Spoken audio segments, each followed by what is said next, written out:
பிரியமானவர்களே, ஆண்டவராகிய இயேசு கிறிஸ்துவின் நாமத்தில் இன்றைய காலையில் உங்களை மிகுந்த அன்போடு கூட வாழ்த்துகிறேன். தேவனுடைய சமாதானம், தேவனுடைய நடத்துதல், குறிப்பாக ஆவியானவருடைய பாதுகாப்பு உங்களோடு கூட இந்த நாள் முழுவதும் இருக்கும் என்று இயேசுவின் நாமத்தில் நான் சொல்லுகிறேன். மீண்டும் உங்களை சந்திப்பது எனக்கு அதிக சந்தோஷம். பிரியமானவர்களே, அனுதினமும் ஆவியானவரோடு என்ற இந்த குறுஞ்செய்தி உங்களுக்கு கடந்த நாட்களில் மிகவும் மிகவும் ஆசீர்வாதமாக இருக்கிறதை நான் அறிந்து கேள்விப்பட்டு ஆண்டவரை மகிமைப்படுத்துகிறேன். இப்படி ஏதாகிலும் செய்திகள் உங்களுக்கு வரும்போது நீங்கள் உடனே அதை மற்றவங்களுக்கு ஷேர் பண்ணும்போது அவர்களும் உங்களைப் போல பாக்கியவான்களாக மாறிவிடுவார்கள். நண்பர்கள், உறவினர்கள், நம்முடைய திருச்சபையினுடைய விசுவாசிகள் எல்லாருக்கும் நீங்கள் அனுப்பலாம். சரி, வசனத்துக்கு வருவோம். இன்றைக்கு ஆண்டவர் என்ன பேச விரும்புகிறார்?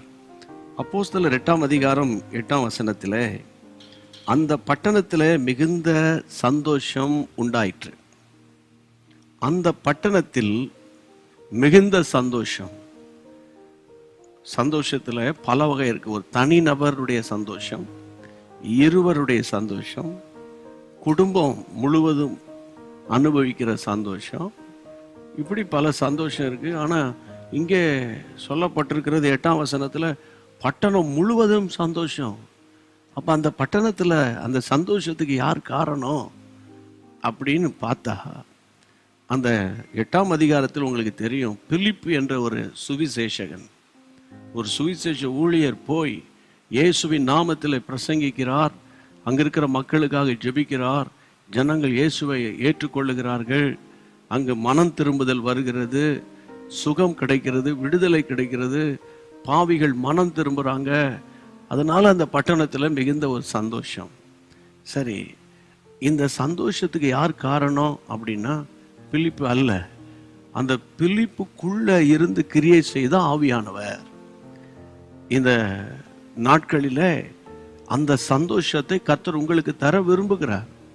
சரியா? இந்த காலையில் அந்த சந்தோஷத்தை நீங்கள் ஆண்டவர்கிட்ட கேளுங்க.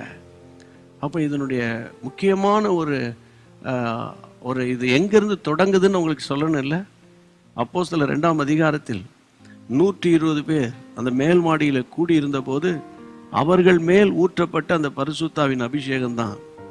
அதுக்கப்புறம் 3000, 5000 திரளான புருஷர்கள், ஸ்திரீகள், இப்படின்னு கட்டுக்கடங்காமல் பரவி பரவி பரவி எல்லா பட்டணங்களுக்கும் ஒரு தீ போல பரவ ஆரம்பிச்சிட்டு. என் அன்பு சகோதர சகோதரிகளே, இதுதான் பரிசுத்த ஆவியானுடைய மகிமையான ஒரு காரியம்.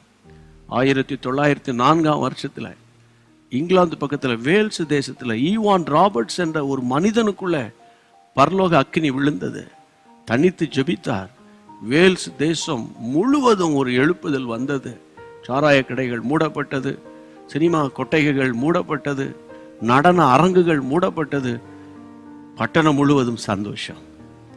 நீங்க இந்த சந்தோஷத்துல நீங்களும் பங்கு பெறணும் என்னுடைய ஆசை. சரியா? அபிஷேகத்துல நிரம்புங்க, ஆவிக்குள்ளாக நிரம்புங்க. நேரம் கிடைக்கும் போதெல்லாம் உங்க குடும்பத்தோட இணைந்து ஜெபம் பண்ணுங்க, தனி ஜெபம் பண்ணுங்க, ஆவியானவரோடு நீங்க மனம் திறந்து பேசுங்க. அந்த சந்தோஷம் முதல்ல உங்களை நிரப்பும். நீங்க யார் யாரோடு பேசுறீங்களோ உங்களுக்குள்ள இருக்கிற அந்த தெய்வீக மன மகிழ்ச்சி மற்றவங்களுக்குள்ள போகும். உங்களை அறியாம போயிடும். சொல்லுவாங்க, நீங்க பேசுனீங்கன்னா ரொம்ப எனக்கு சந்தோஷமா ஆறுதலா இருக்குமாங்க. அது அனாயிண்டிங் தான் சீக்ரெட்டு. ஜெபம் பண்ணலாமா அந்த கிருபைக்காக? எங்கள் பரிசுத்தமுள்ள நல்ல தகப்பனே, அன்றைக்கு சமாரியா பட்டணம் முழுவதும் சமாதானம் வந்தது உண்மையானால், இப்பொழுது எங்கள் அன்பு சகோதரர்களுக்குள்ள இந்த ஆண்டவரை சந்தோஷம் வரட்டும். அந்த சந்தோஷம் அவங்க வீடுகளுக்குள்ள இருக்கிறவர்களை பற்றி பிடிக்கட்டும். அவர்கள் நிமித்தம் ஒரு சபை, பட்டணம், கிராமங்களுக்குள்ள போகட்டும்பா. கர்த்தர் அப்படியே ஆசீர்வதித்து இந்த நாள் முழுவதும் உடைய பிள்ளைகளை சந்தோஷத்துக்குள்ளே வைத்துக் கொள்ளுங்கப்பா. இயேசுவின் நாமத்தில் நான் ஜெபிக்கிறேன். ஜெபத்தை கேட்ட தேவனுக்கு ஸ்தோத்திரம். இயேசுவின் நாமத்தில் பிதாவே, ஆமென். மீண்டும் சந்திப்போம். God bless you. அன்பான தேவனுடைய பிள்ளைகளே, இச்செய்தி உங்களுக்கு மிகுந்த ஆசீர்வாதமாக இருந்ததென்று நாங்கள் நம்புகிறோம். தொடர்ந்து எங்கள் செய்திகளை கேட்டு கர்த்தருக்குள் ஆசீர்வதிக்கப்பட ஜீசஸ் மீட்ஸ் மினிஸ்ட்ரீஸ் என்கிற எங்கள் யூடியூப் சேனலை சப்ஸ்கிரைப் செய்யுங்கள். மேலும் உங்கள் ஜெப உதவிக்கு எங்களோடு நீங்கள் தொடர்பு கொள்ள வேண்டிய தொலைபேசி எண் 9841252836 மற்றும் 7299546363. Email gpsrobinson@hotmail.com. கர்த்தர் உங்களை ஆசீர்வதிப்பாராக.